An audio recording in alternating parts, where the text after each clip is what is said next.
Now, we're not casting aspersions on our past in terms of, I'm very, very thankful that I spent 32 years as an Episcopal priest. I remember Bishop Van told me sitting in the front room of the rectory at St. Patrick's Cathedral in downtown Fort Worth when I was kind of wringing my hands saying, it took me a long time to get here, didn't it? I mean, I'm 50. At that time, I was 50, 55, something like that. And maybe 56, yeah. And he said, now Chuck, first name being Chuck, he said, don't cast aspersions on how the Lord got you here. Mm-hmm. And that's when I realized, well, I took the scenic route to the Catholic Church, But also remember that being a priest of that particular diocese, I was the assistant to the bishop. And I was in that position for 18 years. That's the vicar general, if you will, for that Episcopal diocese. So I had influence as his assistant in the lives of 54 different congregations. There were 54 parishes in that diocese. And I felt obligated to use my experience growing up in the church, growing up in a movement that was trying to reunite with Rome, finally. And I felt that I needed to spend as much time as I could in my own journey trying to help others, lay people, come into the church.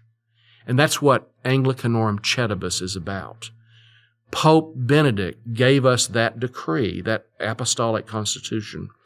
And what it does is it allows groups of Anglicans with their priest to come into the Catholic Church, go through RCIA, if you will, formation, and then be received, confirmed, and then the priest goes through very rigorous formation, which takes several years now, and then even though he's been to seminary before, second seminary. It's kind of a second seminary, and it's rigorous. I told some of the younger guys that are going through it right now, I said, I felt like, and I was in my 50s when I went, I'd been out of school for a long time. It was like taking a drink through a fire hose, It came so, there was so much that we had to do and we had to learn. Wow.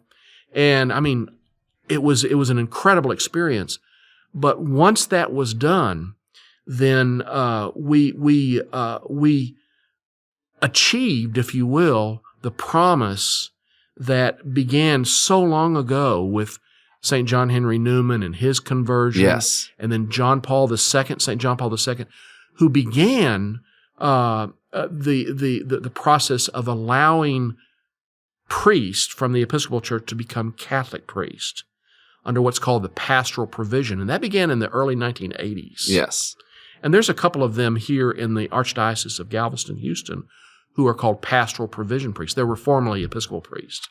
Some of them, and some of them were married as well. So the setting aside of the celibacy rule. Yes. But then Anglicanorum Cedibus was promulgated by Benedict in 2009. And that allowed for groups of Anglicans, parishes, if you will, Episcopal parishes, to come in, plus other Protestants. Oh. Methodist and others as well. Yeah. That's great.